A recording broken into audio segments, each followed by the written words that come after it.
If you're getting started with 3D printing in 2026, let me help you in a really simple way, because most beginners' mistakes come from small things, and I'm going to show you how to avoid them. And stay till the end, because I'm going to give a checklist I wish I had when I started. It saves time, filament, and a lot of headaches. Filament 3D printing is basically like a hot glue gun controlled by lots of motors. The printer melts the plastic and it lays it down layer by layer until it becomes an object. And the process is always like this. You take a file, put it into the slicer, slice it so there are a lot of layers, and send it to the printer. Later on, I will explain what slicing a model means and the best settings to get started. When you buy a 3D printer, some come assembled, other comes in parts. It can take a few minutes or even hours. I have spent up hours building a 3D printer and getting it started, but I'm gonna be giving you some tips. Now here comes the simple and most important tip. Check the instructions manual. You don't have to read all of it, just the basics and the assembly parts. That helps you avoid putting something together the wrong way and suffering later. After you finish assembling it, which will vary for each printer, you can run the full calibration and auto bed leveling if your printer has it. Before we start printing, meanwhile, let's talk about filament, which is the material. Think of it like different ingredients for a different recipe. I'm going to list the most common ones. So first off, PLA. It's very easy to print, great for decorative pieces, visual prototypes, and everyday items. It comes in a variety of colors. Besides the regular colors, there is silk PLA, so it's a shiny filament. There is matte, which is a little bit, it's got a dull finish, wood-filled, dual color, which is dual color at the same time, and even marble-like finishes. And it's ideal for beginners, and here at STLFLIX we use it 99% of the time. PETG, more durable than PLA. After you have printed with PETG, the model handles moisture and impact and light outdoor use much better. It's great for brackets, functional parts, organizers, and pieces that need to last longer. It's a really good middle ground between ease of printing and strength. I do recommend a lot. It's one of my favorite filaments. Next up, ABS. Handle higher temperatures, better suited for technical parts, automotive pieces, and components that will be exposed to heat. It can be sanded and finished with acetone, but it requires more care when printing. You need an enclosed printer because it tends to warp, so the parts tend to unstick from the build plate, and that's not nice. It can always come a mess and print some noodles on your build plates. So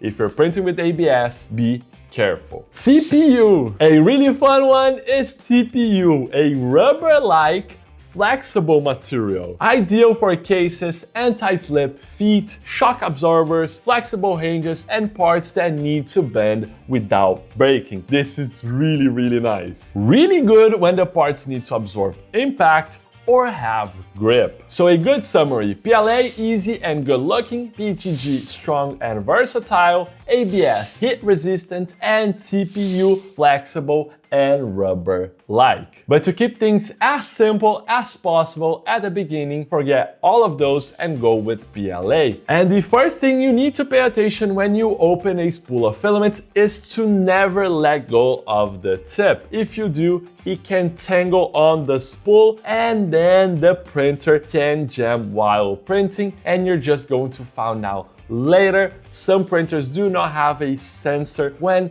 filament tangles, so you can have a mess while printing. Sometimes your printer is just going to be printing mid-air, and you do not want that. And be careful not to leave filament in a humid place, because moisture really hurts print quality. So you chose your filament, finish the calibration, let's do a test. Most printers come with a little bit of filament and a ready-to-print file on the card, which we call it a Benchy. So sometimes it's that little bolt, which is a standard test print that we do to guarantee that our printer is ready to use. If you have a Bambu Lab A1 combo, you insert the filaments into the IMS and it automatically feeds it into the nozzle. But if you got a Ender 3v3, for example, or other more generic models that are more entry-like, you need to do this process manually. Go through the menu until you find the extrude option. Wait for the nozzle to reach the indicated temperature, then cut the filament at a 45-degree angle. Insert it into the nozzle, press OK, and then just make sure it's coming out correctly. But wait, when the print finishes, take a breath, don't force it off.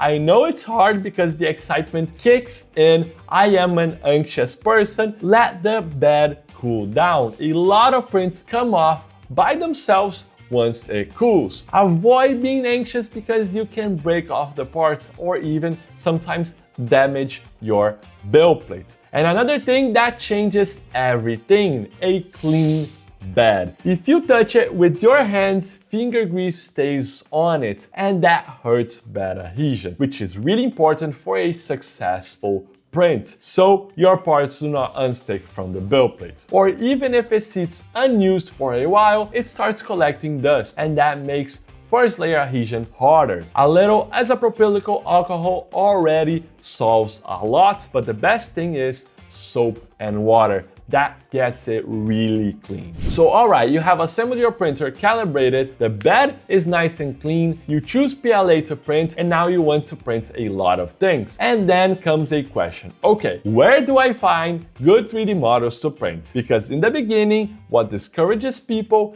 the most is downloading a file that comes in the wrong orientation, has errors, needs too much support, and requires way too much attention while slicing. And then you think the problem is the printer, when actually it is the model. And that's where STLFLIX comes in. You will find 1,000 of ready-to-print, high-quality models that are tested and optimized for printing. There is something for every type of project. Miniatures, flexes, cosplay, home decor, utilities, seasonal collection, and the coolest part is that new models are added every week, so you never run out of ideas for what to print. And if you want to sell, there is a commercial subscription that includes a license. Now comes the slicer part. But relax, you do not need to tweak 50 things at the beginning. The printer doesn't understand the entire 3D model all at once. That's where the slicer comes in, which is a computer program that takes your 3D model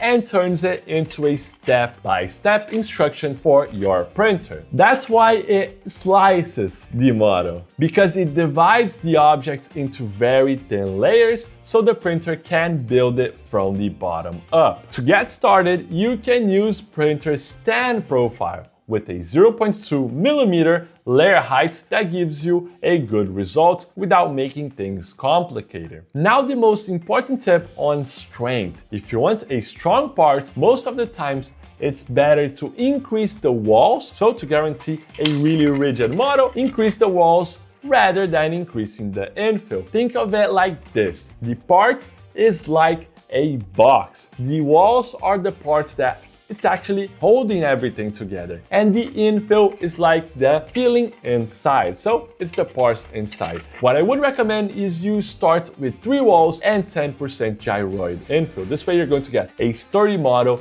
without getting too complex in the slicer. There are many settings that can improve the quality of your prints, and if you want to know more detailed videos about slicing, leave a comment below. To wrap it up, good practice for taking care of your machine. Always keep your printer clean. Do regular maintenance according to the manufacturer's recommendation. Occasionally, you're gonna have to do some simple stuff, so just lubricate some parts, screw in a bit better some screws. It's quite easy. And if you understood this, you are already on the right path. Now tell me, do you want to print more decorative pieces, functional parts, or are you planning to sell? And if you want to start with better models, better guidance, and way less trial and error, check out STLFLIX Special Release. You get STLFLIX, STLAI, STL Academy, a commercial license, and right now it's 80% off with $400 in Polymaker